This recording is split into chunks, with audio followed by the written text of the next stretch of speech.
Good morning. It is so good to be in Washington, D.C., the most dysfunctional city in all of America. You know, it has been said that Ronald Reagan can never tell a lie, and Bill Clinton can never tell the truth, and Joe Biden simply can't tell the difference. You know, I am convinced that every day, the best part of Joe Biden's day is every day he gets to wake up and he gets to discover that he's the president of the United States. But I am a proud son of Virginia. Any Virginians in the house? As you know, Virginia in many ways was in some ways the canary in the coal mine for the left. In 2021, when we shocked the world, we became the epicenter of the parents' rights movement. And I got asked several times, particularly back in 21 when we kind of shocked the world and we won, we had a clean sweep. People asked me, like, when did you all have an idea that you were going to win? And for me, it was the Saturday before the election. We were in deep blue Alexandria, and we did a rally, and there was a sea of red everywhere. Governor Youngkin spoke, we all spoke, and afterwards, a mom came up to me.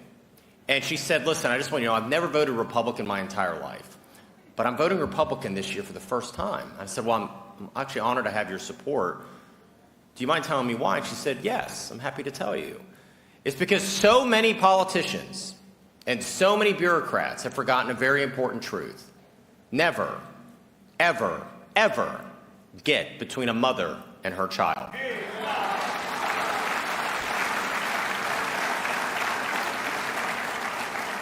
I just said, yes, ma'am, I won't forget it.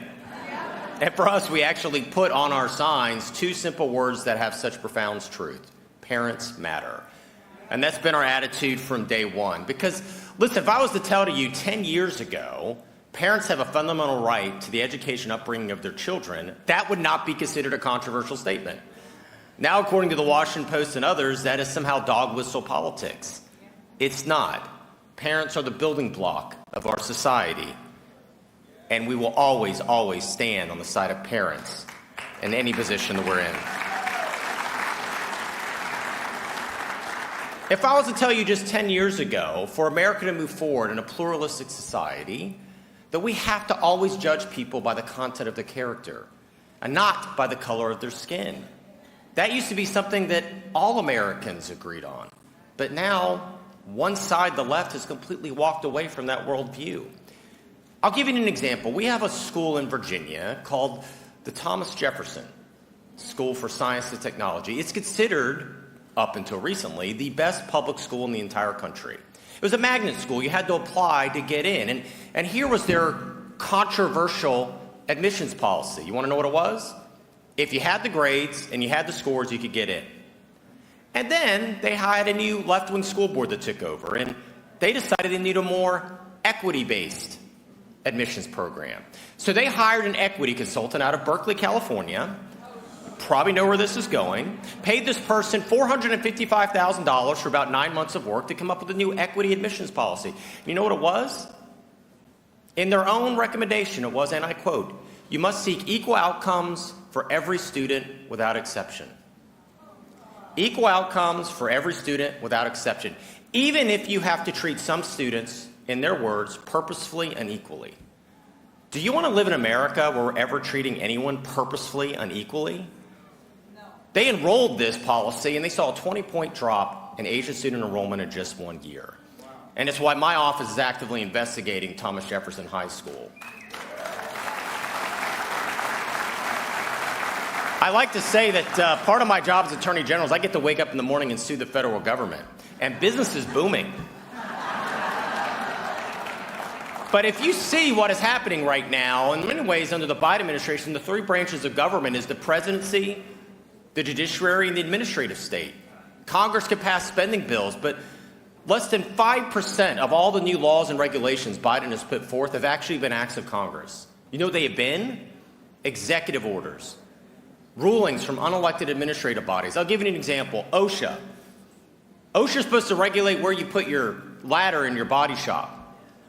And it was the Biden administration that decided that they were going to, instead of going through Congress, they were just going to have a regulation that had the full force effect of law that said you had to get your employees vaccinated with a COVID-19 vaccine or you had to fire them. This came crystal clear for me when a friend of mine who runs a trucking company came to me and he said, I have long haulers that have worked for me for decades. I'm going to have to fire. That they're literally in the cabin bed of a truck by themselves for hours on end. And now I'm going to have to let them go. And he said, have you ever tried to call OSHA? And I was like, blessedly, no.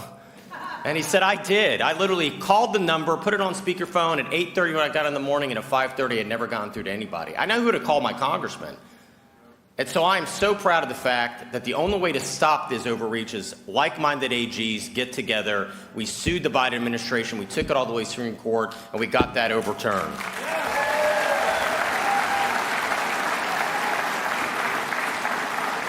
But folks, if there's things that bother me as Attorney General, there's a lot that comes across my desk. The one that disturbs me the most is what I see happening on so many of our college campuses around the country.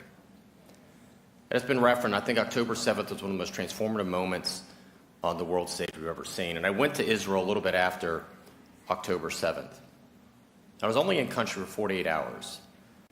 And the first day I saw the footage of what they never released to the public, the GoPro cameras and the security cameras. And I realized that Hitler tried to hide what he was doing.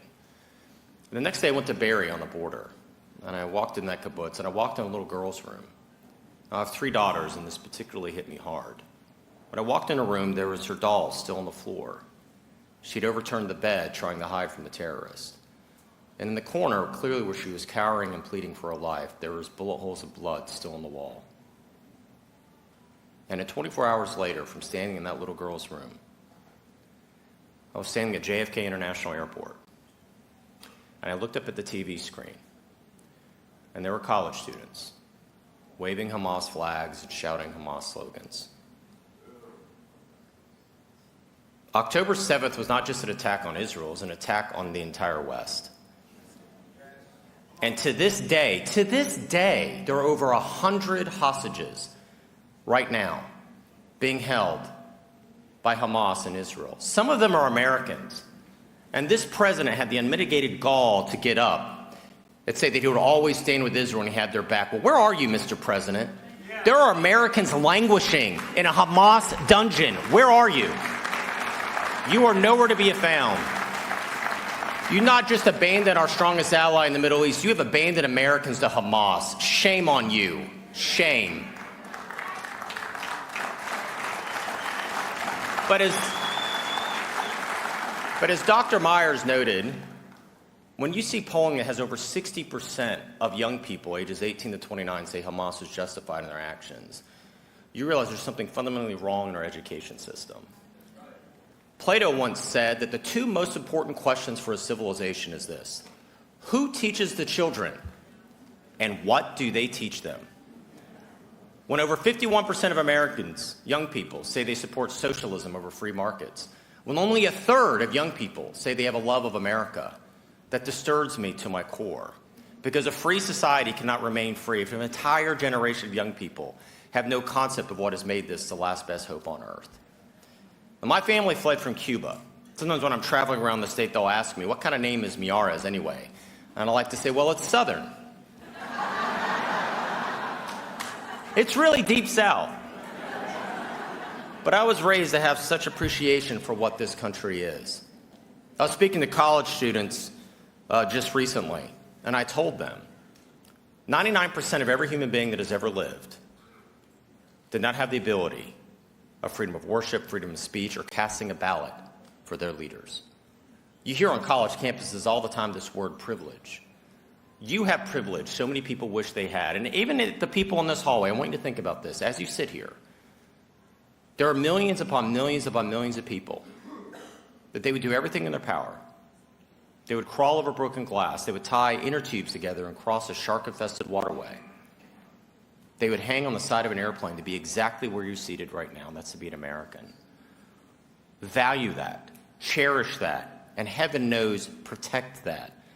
Because indeed, we are that last best hope on earth. My mother fled Cuba, homeless and penniless with nothing, in the fall of 1965. And almost 50 years to the day that she left, she was able to go in the voting booth and vote for me to represent her in the oldest democracy in the Western Hemisphere. That is what I call That is what I call the American miracle. President Reagan once noted that of all the countries in the world, the United States is the only country, the only one in which our national anthem actually ends with a question. Are we still the land of the free and the home of the brave? That is a question every generation must answer. That is a generation every person in this room must answer. I pray always that answer is yes. Thank you all. God bless you.